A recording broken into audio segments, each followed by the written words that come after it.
Yo, today we're going to be looking at a gaming chair from the company Ewin. They have a bunch of models, but the one I'm reviewing today is the Champion series. It's a chair that I describe at mid-price, meaning it's not the cheapest chair you can buy, but it's a couple $100s less than the more expensive options out there. So I'm going to tell you about the chair and what it's made of, then give you my opinion on what I liked, what I didn't like, some observations that are neither pros nor cons, then end with my overall opinion. There's a lot to go over, so if you need specific info or if you're coming back to this video multiple times, I've put each section into chapters which you can use by looking at the timeline below. This chair was sent to me by Ewin to review, but this isn't a paid promotion aside from the commission I'll receive if you decide to buy one using the referral link in the description below. Ewin is also offering a discount code, so if you use the code Fracno, you're going to get 30% off, which honestly, that's a crazy big discount. I'll say it right now, I kind of expect that percentage to change at some point, so if you try to use it a while from now and it's not as high, that won't really surprise me. Just more incentive to subscribe to the channel so you don't miss out on these early deals when the videos come out. Alright, so the Champion series is for people who are 5'3" to 6'1" and less than 400 pounds. It sells for around $300, and I say around because the price seems to fluctuate depending on the version that you get and what time of year you buy it.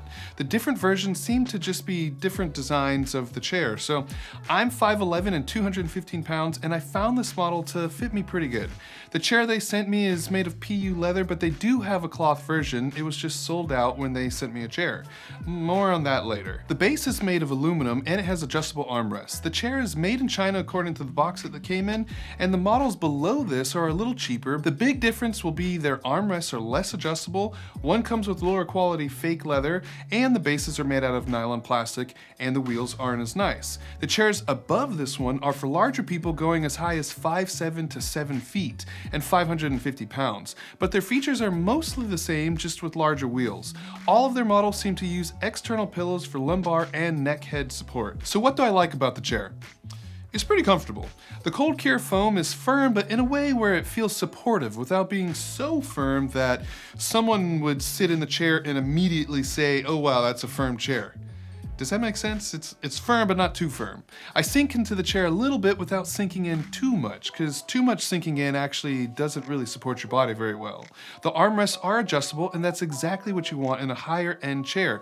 They have 4-dimensional adjustability, which means that they go up and down, side to side, forward and back, and diagonally. This is going to allow you to get them right where you need them, and it allows you to adjust them to your desk. I've made a lot of content about ergonomics and setting up your desk properly, and adjustable armrests allow you to extend the surface area your arms have to rest when your desk isn't big enough. I'm happy to see a chair at this price point offer features like this, which I would expect in a more expensive chair. The chair is also adjustable with tilt and tilt lock, as well as fully reclining back. You've also got your usual height adjustments. PU leather is soft to the touch, and they mention it being stain resistant, whatever that means. It feels supple and really nice. PU leather is cool to the touch, and it helps with spills as it doesn't sink into the chair like on fabric materials.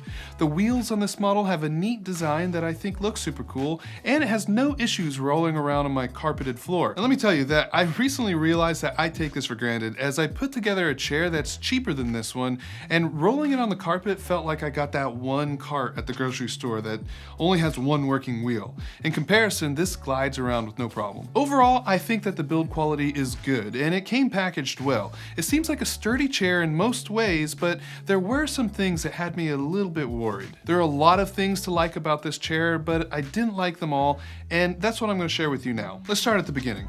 Assembly was not difficult, but it is worth noting that the more expensive that you get with these chairs, it seems like the less assembly is required. The Secret Lab, which is about $200 more, required less assembly, and the $1,200 plus Herman Miller chairs literally come fully assembled in a box. All you have to do is just roll it out. This chair required some assembly, but it was pretty straightforward, and despite a bit of confusion due to some user error on my part, it was relatively painless. In fact, I actually put this chair together live on stream over on Twitch, where I stream 3 days a week, and I think I'll start incorporating some fun sort of behind the scenes stuff like this on stream. If you're not following me over there, you totally should. I put it together on stream while talking about my initial impressions, and I've also done some taste tests for energy drinks on stream to give my first initial impression, and from time to time I edit these videos on stream as well.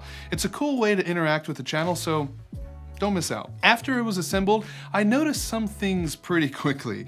This chair is tall, and even at my very manly, impressive height of 5'11", my feet can just barely reach the ground. It may not seem like that at a glance, but if I'm sitting all the way back in the chair, my feet are actually just slightly in contact with the ground. This isn't the biggest deal, and I'm not super worried about it because I do have an adjustable desk, but if I didn't, I'd be a little worried at how this chair lines up with my desk. The next thing that I noticed was something that I've noticed with gaming chairs, and it's the very noticeable frame of the chair. It's hard to explain, but I'll try to show you what I mean.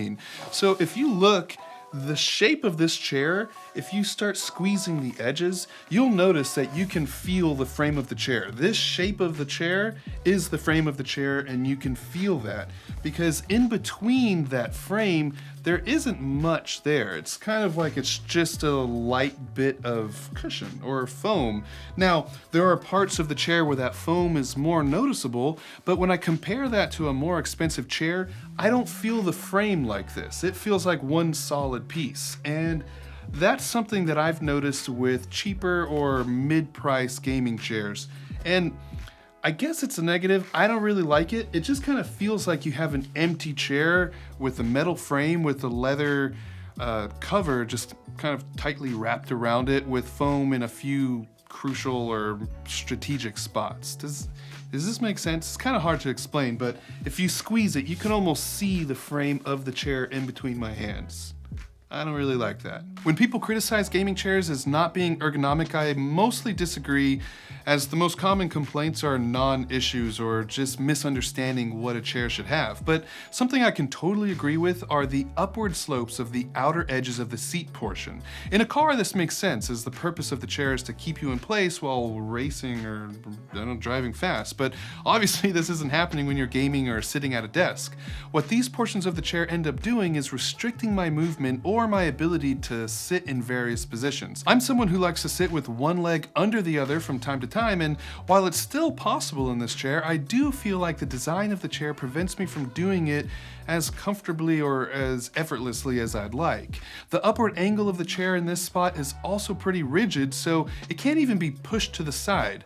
The portions that flare out by the shoulders are not as drastic in this chair, and I don't feel like this restricts the movements of my shoulders, so no real issues there. This chair, like many of its counterparts from different brands, uses pillows for the lumbar support and head/neck rest. These pillows attach to the chair with straps and are adjustable in terms of up and down, but you're not going to be able to adjust how much lumbar support it provides due to it being a pillow that's not adjustable. I have mentioned this before, but I hate using pillows to make up for poor ergonomic design, and it's my second biggest complaint when it comes to gaming style chairs. When I sat in the chair with a lumbar pillow in place, I found the chair to be pretty uncomfortable and difficult to use in the position that I wanted to use it in. But when I removed the pillow altogether, the chair became infinitely more comfortable for my particular taste. Now, I don't really like lumbar support in any chair, and that's 100% my personal preference. I just don't feel like I need lumbar support because my lumbar region is already supported by immensely powerful ab muscles. But that's just me, I suppose. So the reason I see this as a con and not just a personal preference is less about my preference on lumbar support and more that the chair requires an external pillow to achieve that support at all. I just don't think it should be there.